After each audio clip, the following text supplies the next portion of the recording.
Hi everyone, it's Mrs. Summer here to discuss ions. The goals of this lesson is to identify the likely charges formed by atoms based on their valence electrons, and then draw the Lewis dot structure of ions. So ions are charged particles.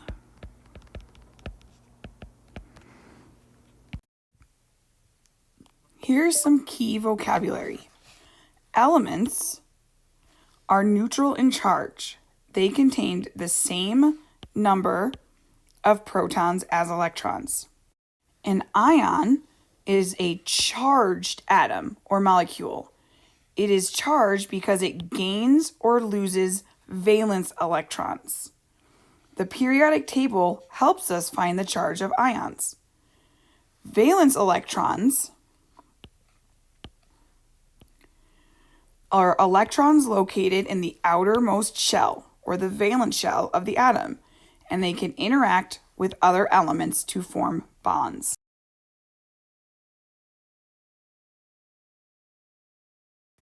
When talking about ions, we have two different terms we talk about.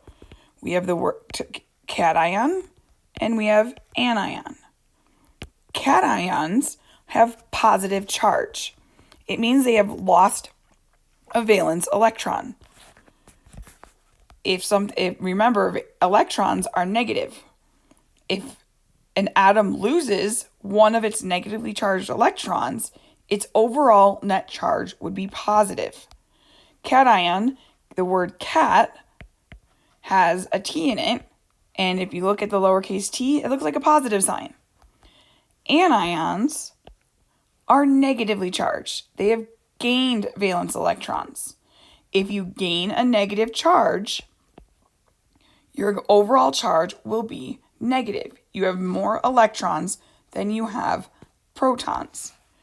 And if you look at our little picture, onions are bad. They kind of make you cry when you peel them. Negative. Kind of sounds like the word anion. So how do we determine what elements form what type of anions? Or what type of ions? Either a cation or an anion. Nonmetals, 5 or more valence electrons. So in here, this here, they form anions. Metals with 3 or fewer valence electrons, so these here, will form cations. Noble gases do not form ions. They already have 8 valence electrons. They are happy, which means they don't need to react. So how do we model these ions? The superscript shows the charge of the ion. So potassium has a +1 charge. Sulfur has a -2 charge. So how would you represent that with a superscript? And then how would you draw the Lewis dot structures for these ions? For potassium, we would model this with a +1 superscript. For sulfur, we would model this with a -2 superscript.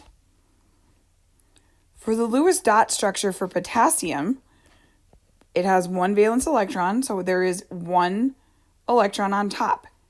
Now to model the ion Lewis dot structure, we're going to put brackets around it. It has lost its valence electron, so we're going to put a +1 superscript on the outside of the brackets.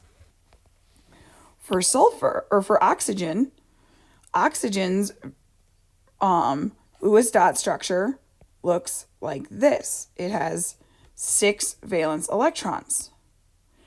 Well, oxygen will accept 2 valence electrons to become an anion, so its new Lewis dot structure of the ion looks like this, with it's all full and a 2 minus on the outside, superscript. Here is a much nicer picture and representation of what we did on that previous page.